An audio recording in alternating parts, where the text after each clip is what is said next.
Yeah, let me be. Okay, so let's see here. So last time we talked about the eyes, right? This is like the Heart Sutra, right? So the minds go beyond from the eyes and the form, or even consciousness. So here talk about the next one, the ear, uh, the ear organ relate to the sound and the sound perception. That's thinking. Okay. Ananda, as you already know, ears and sound are causes that beget perception of sound. Is this perception created and conditioned by the ears or by the sound? If it's created by the ears organ, in the absence of both disturbance and stillness, does not discern anything and is therefore devoid of object. If it cannot discern, how can it create the perception?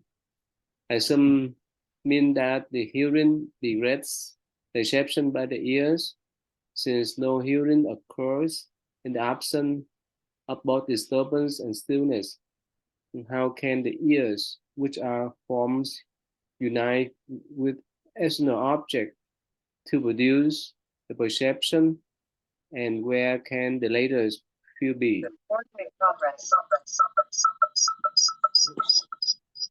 If it is created by the sound, that is, if it depends solely on the sound, then it should have no relation to your hearing. If hearing ceases, there will be no sound. Now, assuming that is truly created by sound, and that sound exists because of hearing, then your hearing of sound should be perceived by the ears. If this sound is not perceived, it would have no relation with the realm of ear perception. On the other hand, if it's heard, it is already sound, and since it is hearing object, it cannot discern anything. Then who know the perception? If there is no should know, it will be like grass and plants. There cannot be a missing of sound and hearing to create between them and immediate realms of perception by the ears. For should a realm cannot be at the center, in the inner organs, or in the outer sound.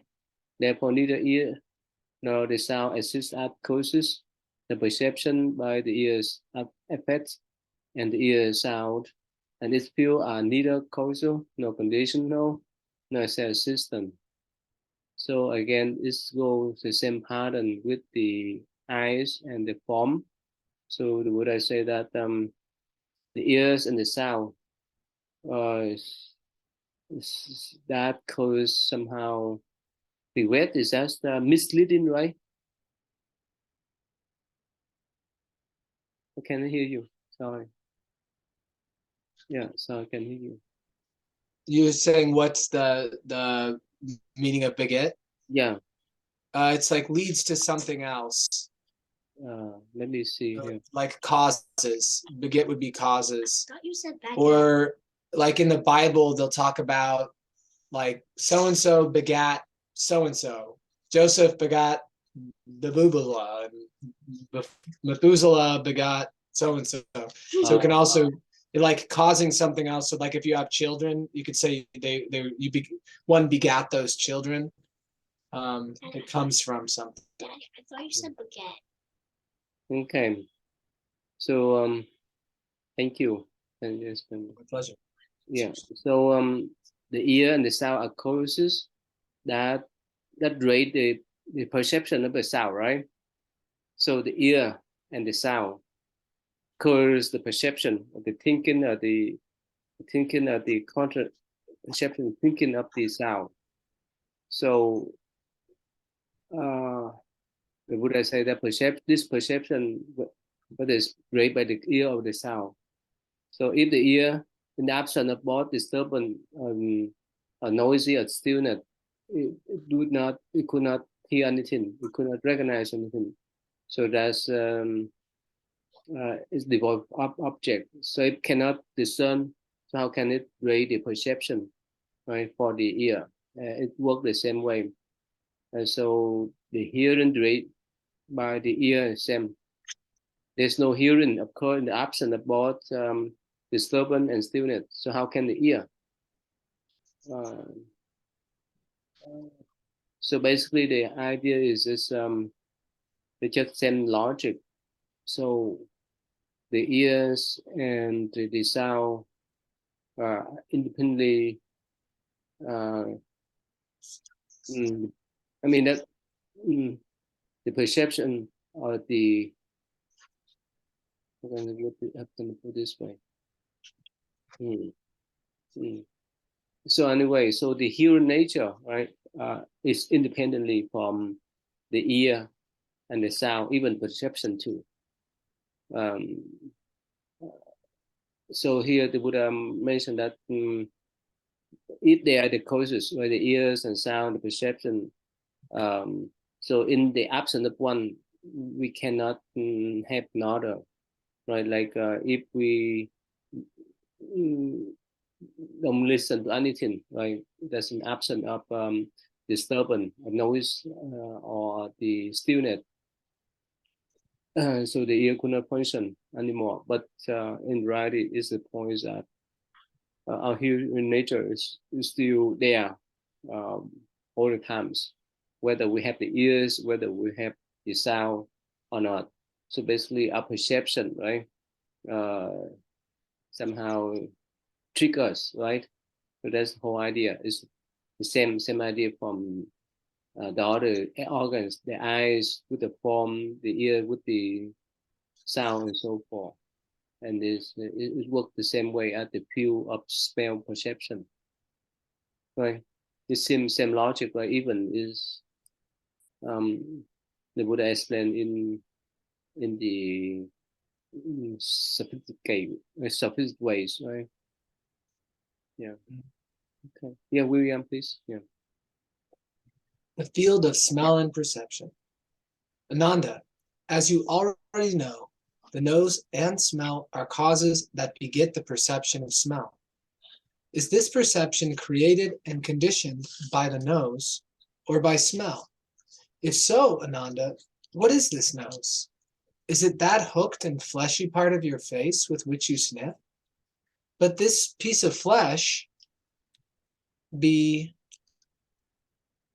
to the body, and the body's perception is called touch. The body is not the nose, and touch is its object.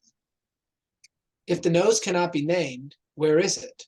If it perceives smell, where is that perception in your mind? If perception comes from a part of the face, it is touch and has nothing to do with the nose. If it comes from the void, it should be known by the latter instead of being felt by the flesh. If so, the void should be you and your body would feel nothing. Then there would be no Ananda anywhere at the moment. If smell is the knower, it should know itself and would have nothing to do with you. If good and bad smells create your nose, they should not produce sandalwood and fetid herbs. Without the latter, smell your own nose and see if it is fragrant or offensive. Since fragrance cannot stink and stench cannot be fragrant, if you can smell both, you should have two noses. And now as you ask me about the Dharma, there should be two Anandas. Then which Ananda are you?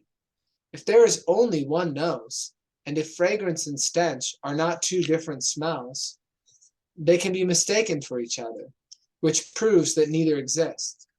If so, where can the field of smell perception be established? If it is created by smell, and if perception exists because of smell, it is like your eyes which can see things but not themselves. So that perception which exists because of smell should not scent it. If it does, it cannot be created by smell. And if it does not, it is deprived of that perception. Since smell does not depend on perception, it has no field. If perception cannot smell, its field cannot be established on the basis of smell. Since there is no intermediate perception between nose and smell, there would be neither inner nor outer. Thus, smell perception is false. Therefore, neither nose nor smell is causes nor the field of smell perception as their creation exist, while nose, smell, and its field are neither causal, nor conditional, nor self-existent. So long. this is the similar pattern as in all of the other senses, where we're just seeing that when we analyze it, our normal way of thinking and describing things kind of falls apart. We see that there's like that. How do we attribute this phenomena? What do we attribute this phenomena of smelling to? We can't attribute it to the nose alone. We can't attribute it to smell. We can't attribute it to like some realm that comes from mixing the two together.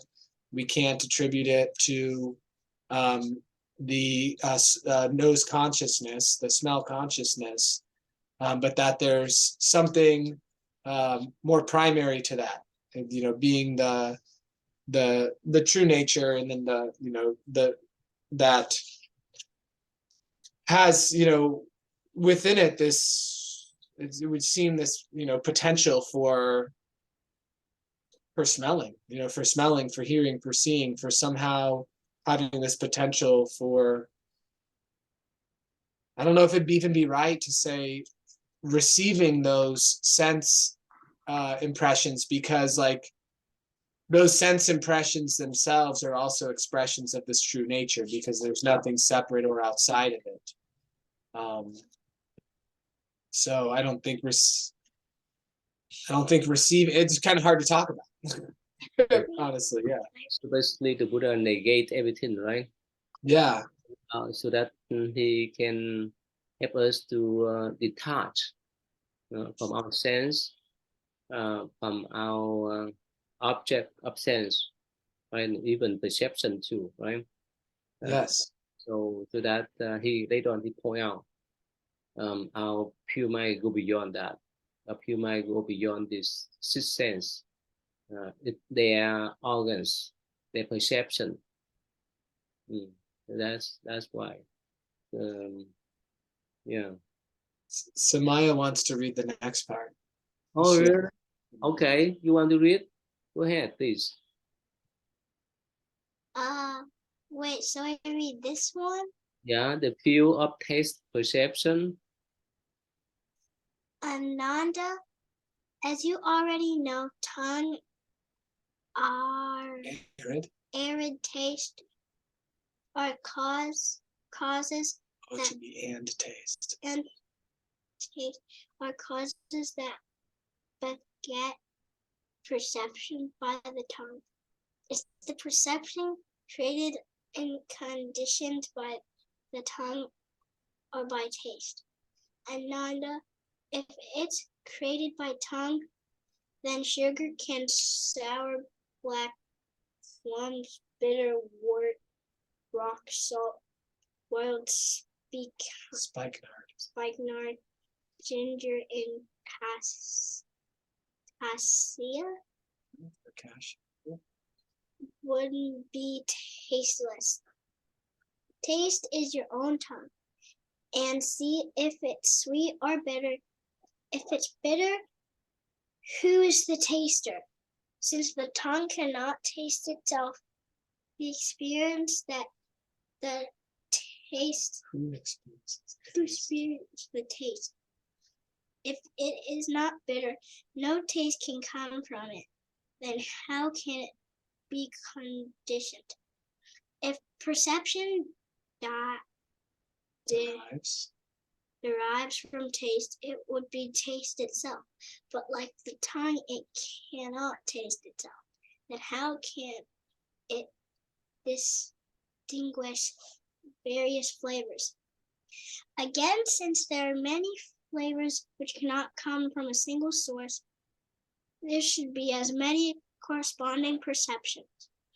If there is only one, and if it created by different flavors, then all salt, insipid,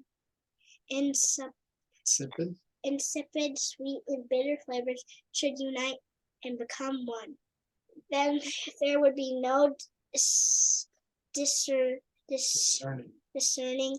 If so, there would be no perceptions by the tongue. How then can the tongue taste and perception be conditioned? The void cannot make your mind perceive, since tongue, organ, and taste object cannot unite to create an intermediate perception. Whereas the latter's field, therefore, tongue and taste as causes, and the field of taste perception as their creation do not exist, while tongue, taste, and their field of perception are neither casual, nor conditional, nor Existent. existent. Wow, that's wonderful. You understand what I'm talking about?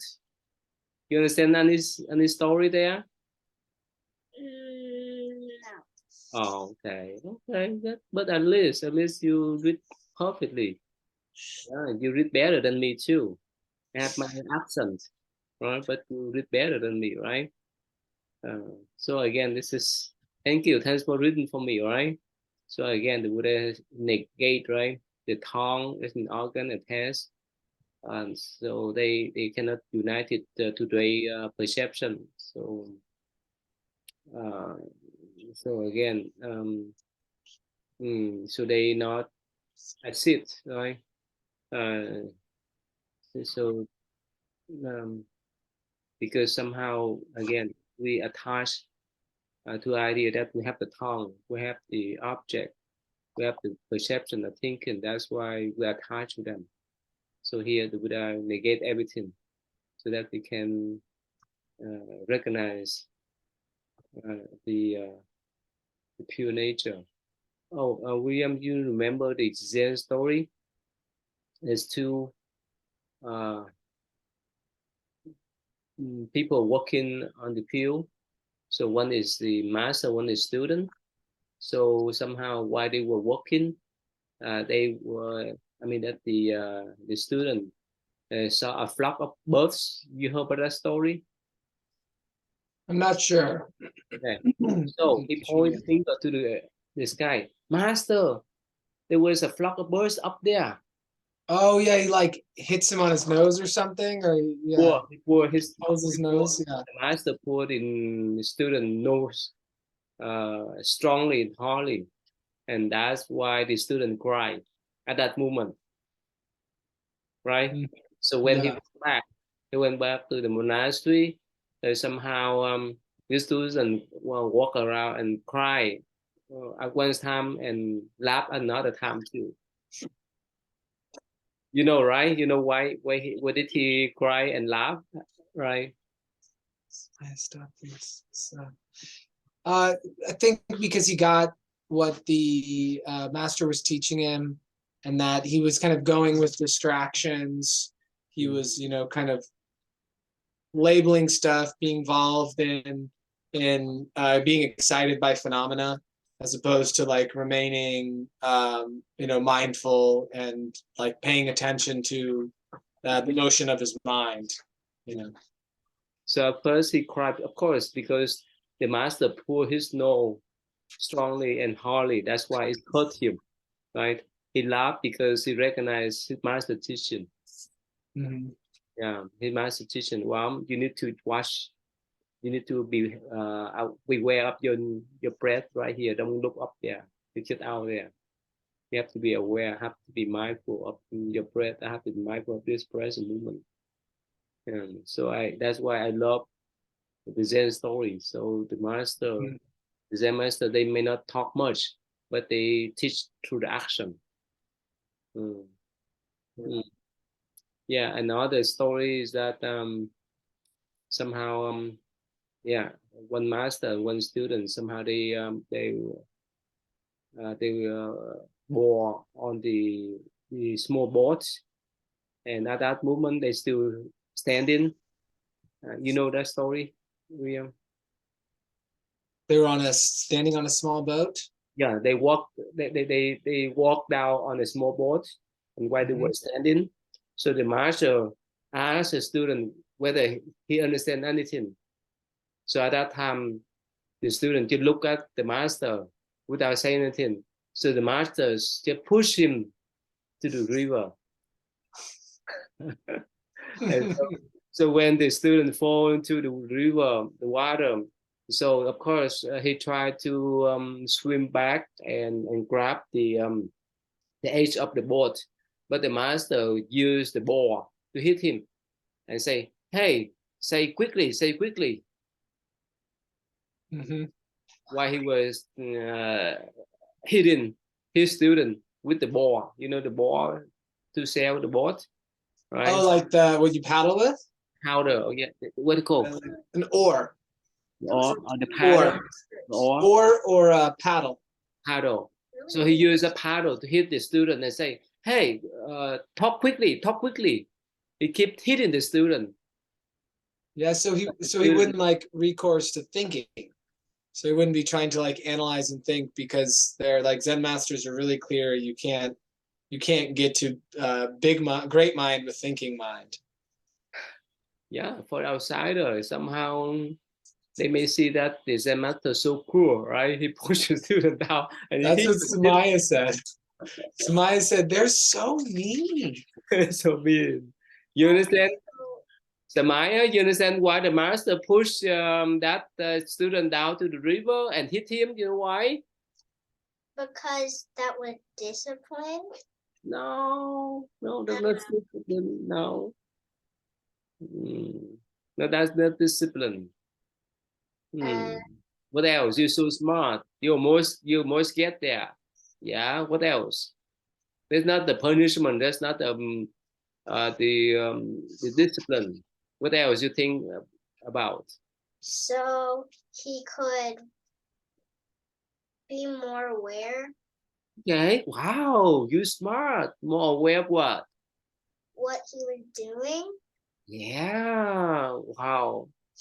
Yeah, you're so smart with your age, right? Later on, when you become our age, you'll be a Zen lady, right? Okay, you know what's been Zen lady is about? No, I do not know what that is. That means you become a Zen master. Yeah, female Zen master. You want to be? I don't want to become a Zen master Why not?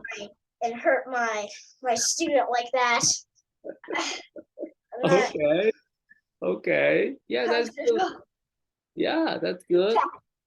Yeah, yeah. So this is some way that you can help other people without hitting them, right? Wait, teach people. Wait, there's some other ways to teach people with other. Without hitting them. Yeah, by going to school or Mhm. And what happened if your friends you try to explain how to do homework but they don't understand? What should you do then? You yell at them or you hit them? Or you run away from them? What should you do? neither. Neither. Okay. You don't run away from them. You don't hit them. You don't yell at them. No. No. Okay. All right. That's you nice. Yeah, but the Zen master in the past, they then that's not punishment. That's discipline. They just want to wake up. They just want to help the student to be aware. Understand that? They're asking you understand that. Yes. Good. Are you ready to be Zen female Zen master? No, definitely not. Okay. Oh wow, you're so smart. Wow. Yeah. Okay. This is PR now. This is yeah. Go ahead, please. Yeah. Okay. Ananda, as you already know, intellect, manas, and dharma, ideas, are causes that create the sixth consciousness. In this consciousness created and conditioned by intellect, is this consciousness created and conditioned by intellect or by dharma? Ananda, if this consciousness is created by intellect, the latter, as organ, should contain dharma, as object, to reveal its own existence. In the absence of dharma, your intellect does not exist and cannot create anything, even if it does create consciousness. What is the latter's use if it is not confronted with causal ideas, dharma? Moreover, both your mind, i.e., the sixth consciousness, and your thinking process, the intellect, discern ideas and things. Are they the same as or different from each other?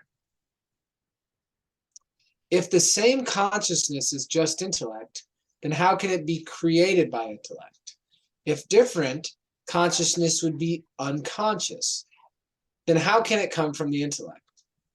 If it is also conscious, then tell me what intellect and consciousness are. Therefore, they are neither the same nor different. Then when there is the field, then where is the field of consciousness?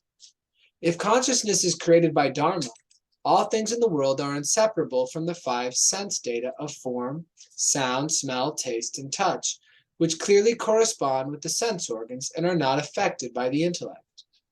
If your consciousness depends on dharma for its existence, look carefully into dharma and see what they look like. For beyond form and voidness, motion and stillness, clearness and obstruction, union and separation, and birth and death, where can dharma be found? For dharma arise simultaneously with form, voidness, etc., and vanish with them. Since there are no causes leading to their creation, what are the forms and shapes of dharma? If these do not exist, what then conditions dharma? Therefore, intellect and dharma as causes, and the field of the sixth consciousness as their creation, do not exist, and they are neither causal nor conditional nor self-existent.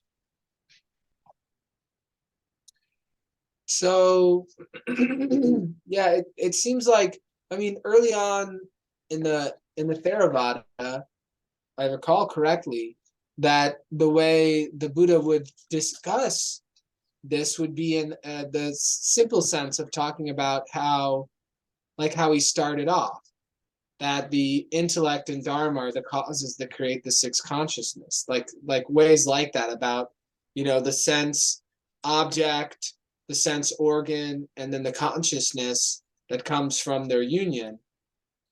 And that's almost like, it's almost going from the ground up is kind of what it seems like. But then this is kind of turning it all the other way. It's saying like, well, actually, that wasn't the whole story, that all of these things are manifestation of this deeper nature. And we can understand it, like initially begin to understand it enough to get benefit by thinking of it in the simple way. But then once we've gotten the benefit from that, thinking of it that way, then it's important that we see it more clearly and that we understand it more clearly. But it's the same sort of pattern as everything else. It's a little hard to follow line by line, but like zooming out and considering the whole thing, it makes sense. Yeah, I think so. All right, so this is the hardest one. Actually, let's see here. A12. You want to continue or you want to discuss about Oh yeah, because we're gonna discuss about the other stuff. Yeah, I think since we decided on that, I'm up for sticking with it for sure. for continuing to talk about the idea of creating a system for folks. Yeah. I did have a question. Yes. Because you're like there's the sort of practice that people use to help anchor themselves, establish themselves in some approach. The most common one being the breathing. But with your idea, it seemed you're correct me if I'm wrong, but you really like the idea of the hearing nature and using that as the sort of foundation for practice. So I was wondering how you would see introducing someone to that practice of how they could, use that. It's pure heart, like you say. We need to guide them step by step. Otherwise, be confusion. Let's see here. Let me pull out the note that we wrote last time. Yeah.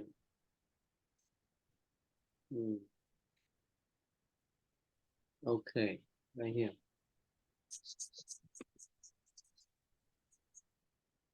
So the note last time here. Okay, so the first step, right? Stay away from bad environment, right? The first step. That's common people. Everyone recognize us, so that we can have a good influence from good people, for ourselves, especially for our children too. We send our children to the good school. That's the first step. The second step is to let go the bad thought, to uh, follow the good thoughts. So take one and push other, like the CBT. That is easy step. Right? We want to dump out all the bad thoughts. I was maybe even like, instead, like if we find ourselves pursuing a bad thought, like instead of like, we couldn't really like push it away, because then, it's like, well, I wouldn't know how to push it away. But if we abandon it, I feel like maybe like, I like the letting go, or the abandon it, or something like that, but just acknowledging it, and then like Yeah, that process. I think there's a lot in that, like the not pursuing bad thoughts. That's a big one in and of itself, because if I'm upset about something, if I've gotten irritated, it's usually the only person who can do it is like Lisa or my family, someone in my family. It can be, Or me. it's like you're holding something that's sticky. yeah, You take it with a finger and you try to like pull it off of your other hand, and then it sticks to that hand. And it's like that in and of itself is stick it on the table. that's, yeah, but it's still tricky. It's just an analogy. What should you say about that analogy? Oh, she said, why don't you just stick it on the table? Like, and then she took her hand and pushed it on the table. Okay. So that will let go of the bad thought. What do you say? Let go of the sticky one, right? Oh, I was just using an analogy. No, I like let go. I like let go of the bad thoughts. Yeah. I like that wording. Mm-hmm. Yeah, and the next step is let go of both in the mindfulness-based therapies. Yeah, like uh, Hui Nang, right? The Sid Patriarch told the monk who chased after him and say, if you don't think about bad things or good things, where's your pure mind? Where's your real face? But it's even this one, let go both thought, right? It's pure, even this is it's pure thought for the common people, right? There's no way for them to let go of both. How can we encourage them to let go of their own thought? I think it's more doable in like timed periods like meditation. Mm-hmm. It's the idea of letting it go altogether forever, Mm-hmm. I think is very intimidating. And probably just doesn't seem possible to most people. I mean, even with having a practice over many years, Mm-hmm. I'll still, I obviously still pursue good and bad thoughts. Um, but the letting, like in those states of meditation, we do, I mean, we do let go of. It's a little bit easier to let go of it. Yeah, Like, yeah, go ahead. Sorry, I would say, not pursue anything. but it's pure thought for common people. It's pure thought because most of the time, they get used to playing around with their thought already, Yeah. and they identify those thoughts as themselves. That's why in the Zen tradition, it says that your thoughts is false, thinking that's not real. So whenever we recognize that something false, we will not chase after them. But if we still think that they're real, definitely we have to go with them. So that's not our notion of the common people. There's no way for them to understand the thought is unreal. It's pure thought, right?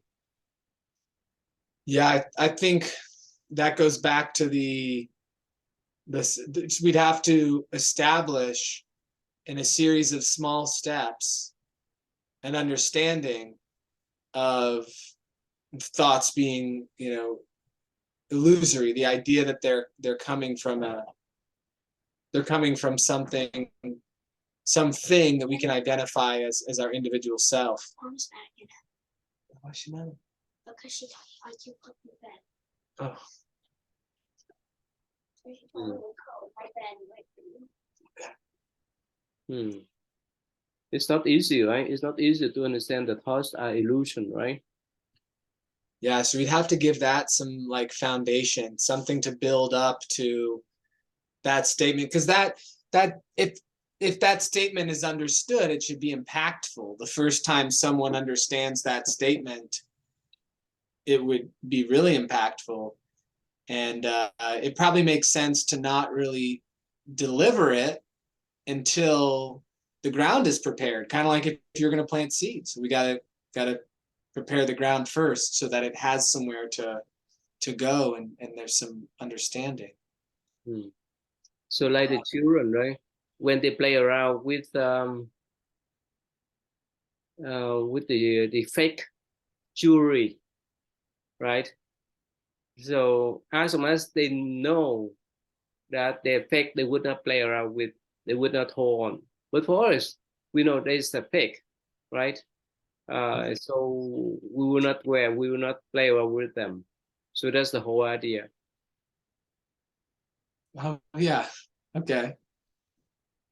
Or misinformation, right? Uh-huh. So if we know they are misinformation, so there's no way for us to attach to them.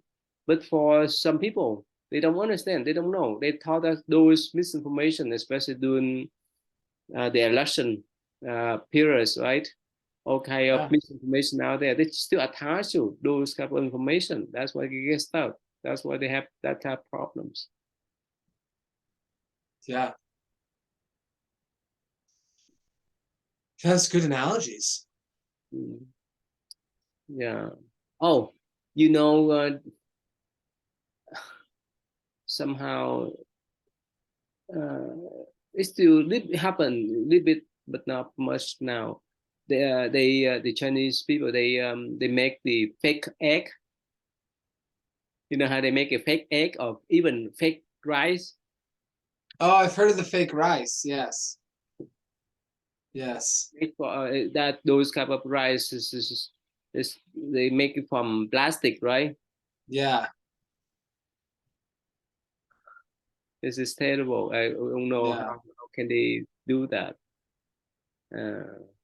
Yeah. So as much as we know that they are fake, so we let them go easily. But if we don't know, we attach to them. So that's the whole idea here. It's difficult to understand that thoughts are illusion, right?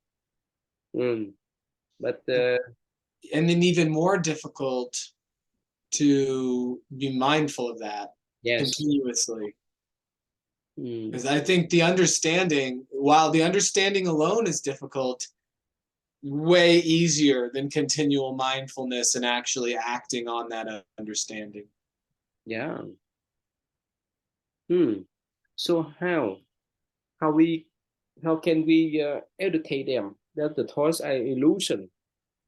How we can how can we explain to them in the logic way that they suppose is unreal for common people then? I think like perceptions as illusion are easier than thoughts, like interpretations of a situation. That's because we all have experiences where we interpreted a situation one way and then later found out it was something else. Like we get a text from someone and we think they're mad at us, but they're not really mad at us. It's just how, the text, since we're not in person. So the perception's easy. Or we think, if I get this new job, I'm going to be happy. Or if I get whatever, and then we get the new job, and it's like, all right, well, I was happy for a little bit when I got it, but now it's like I still have the job, but I kind of feel the same as before I had the job.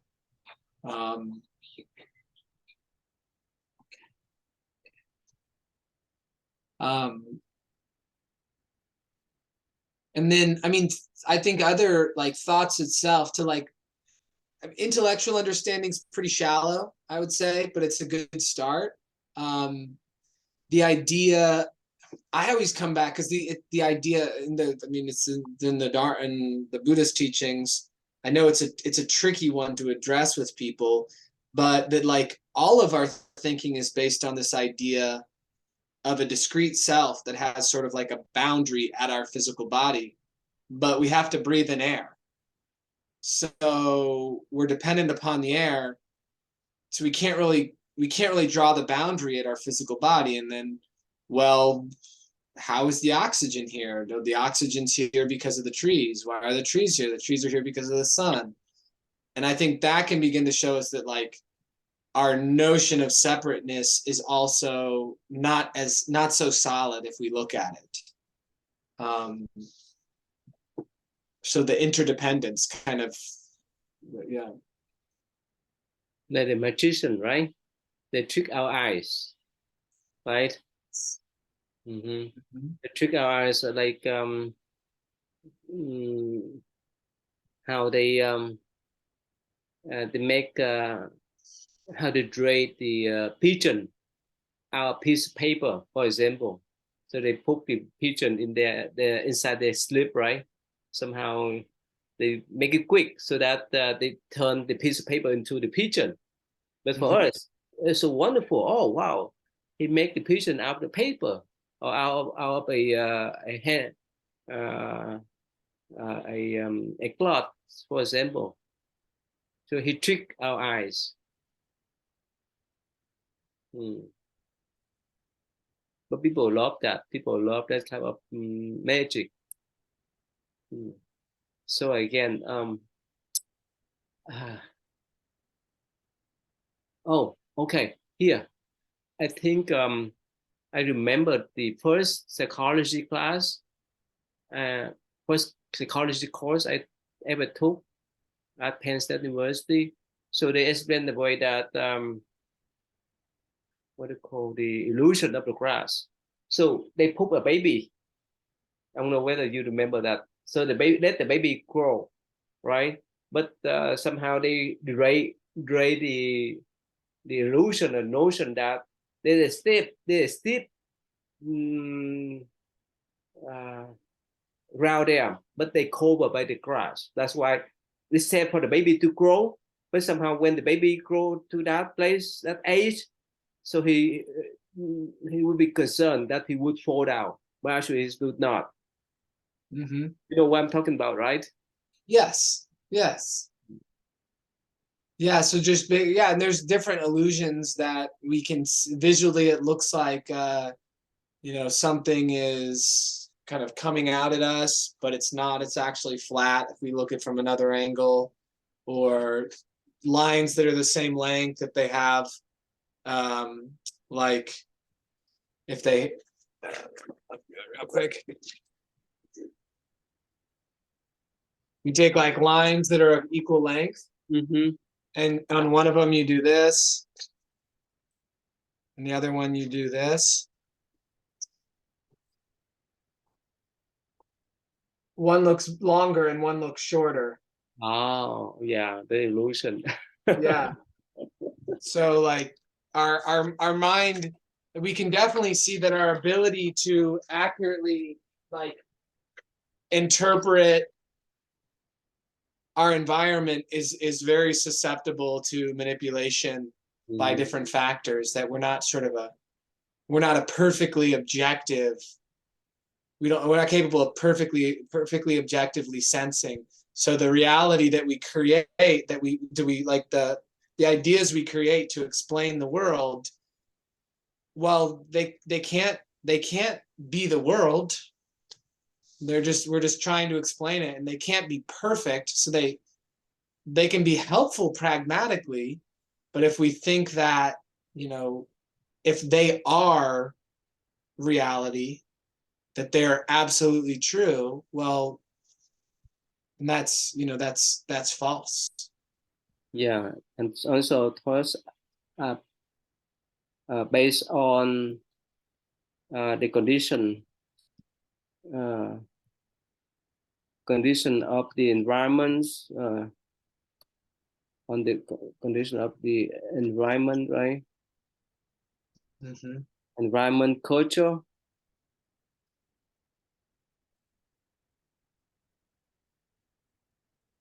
culture and educational aspect, right? Yes. So everyone see things in different way. So for let's say, okay, let's say for your daughter, right? She oh, let's say she see this coin, the ice cream coin, right? Mm-hmm. Right. She's still there, right? No, she is in bed now. Okay. But for us, yeah, this the drawing. So everyone is different. Everyone sees things a different way. We Mm-hmm. we interpret, right? We see things in according to our knowledge, our culture, our tradition, our habitual patterns, and so forth and so forth. We filter out those information according to our views. Yeah. And then when I think the spot that's it's like, even like getting to that point of understanding thoughts for illusion, Mhm. then there is, I think the question arises, well, where do I dwell? Yeah, And then I mean, the pure nature is the answer, yeah. but it's there's no form to it. Hmm. There's like nothing to do. Hmm. And so I think that's why thoughts are so satisfying, because there's a sense of there's something to do, there's a sense of achieving something, of gaining something. The flip side is, okay, well, I lose something, or I can't achieve what I want to achieve, and so I'm stressed out. And so it kind of, the whole world of the pleasure and pain is, I think pretty addicting. I think it's sort of the first addicting thing before anything else. Before we can be addicted to anything else, we have to be addicted to that. Mm. So so usually we used to, right, used to be addicted with pain, with the idea of pain, pleasure and pain, right? We get used of that. There's no way. Yeah. It's not easy, right? Now, I So, don't think most people would understand the idea that we're addicted to pain as well, but pleasure and pain, they come together. We can't pursue pleasure without subjecting ourselves to pain. yeah. Hi Wesley, how you been, Wesley? Yeah, how you been? See you then. Oh, William, you remember Wesley, right? Um, I'm have we met before? I don't Online, know. online. You remember you taught English, and Bob them taught English Oh, in yeah. our student for a while. Remember? Yeah. Oh, Yeah. okay. You helped with the Vietnamese English lessons. Okay. Yeah. Yeah. I don't think we got to chat much though. No, I don't think so either. Otherwise, I would have remembered. Yeah. Yeah. So William, he is a doctor in Indianapolis. Yeah, we know each other well for more than probably around 30 years, right, William? Oh, wow. Wow. 16, 50, yeah, so it's probably like around 16 or 15, and I'm 36 now. So probably about 20. Oh, Around- 20. Mm, I'm not that Wow. old yet. Time. 30, yeah, around 20 years. Mhm. And Wesley is his thân tâm husband. Yeah, both of them live in New York now. They do business over there. Oh, right on. Not New York City though. With this sort of wood in the background, you guys are probably upstate New York. Yeah, we moved upstate.